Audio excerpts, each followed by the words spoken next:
सौरभ, एकूण आपण पाहतोय शिंदेंच्या नाराजीच्या चर्चेला आता उधाण आलेलं आहे। एकीकडे काहीच तास शिल्लक असताना या ठिकाणी शिंदेंची मनधरणी करण्याचे प्रयत्न सुरू आहेत। शिंदेंच्या मनधरणीसाठी हे आमदार आता वर्षावर दाखल झालेले आहेत। त्यांच्या मागणीला शिंदे आता मान देतात का ते पाहणं अतिशय उत्सुकतेचं आहे।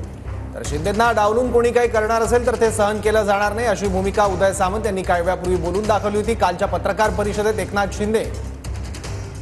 आणखी माहिती घेऊयात, आपले प्रतिनिधी कृष्णा सोनारवाडकर आता शपथविधी सोहळा जिथे होतो त्या आझाद मैदानावरून आपल्या सोबत आहेत। कृष्णा, काय चित्र आता दिसतंय?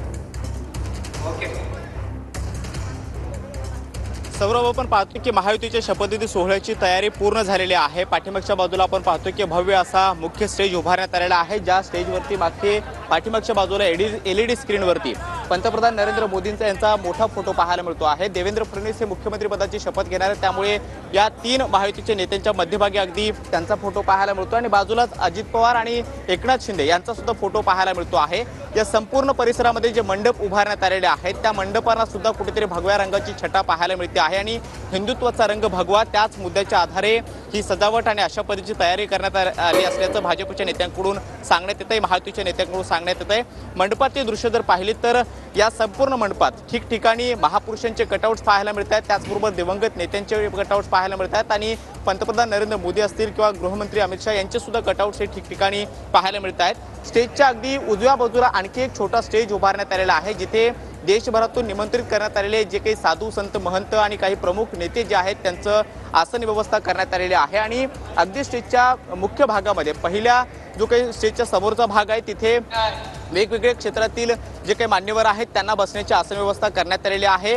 उद्योजक आहेत, फिल्म इंडस्ट्रीतले अनेक लोक आहेत, त्याचबरोबर वेगवेगळ्या क्षेत्रामध्ये महत्त्वाच्या पदांवरती असणाऱ्या लोकांना बसण्याची आसन व्यवस्था करण्यात आलेली आहे।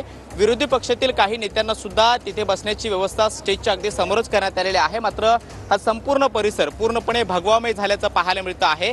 5:30 वाजता हा शपथविधी सोहळा पार पडतो आहे। 5:15च्या दरम्यान पंतप्रधान नरेंद्र मोदी यांचं आगमन व्यासपीठावरती होईल। गृहमंत्री अमित शहा त्याचबरोबर केंद्रीय मंत्री अनेक खासदार देशभरातून निमंत्रित करण्यात आलेले पाहुणे सुद्धा या शपथविधी सोहळ्याला हजेरी लावणार आहेत आणि राज्यभरातून लाडक्या बहिणी सुद्धा या कार्यक्रमाला उपस्थित असणार आहेत। कार्यकर्ते पदाधिकारी या ठिकाणी पोहोचायला सुरुवात झालेली आहे। पाठीमागे या बाजूला मान्यवरांच्या आगमनाची प्रतीक्षा केली जाते।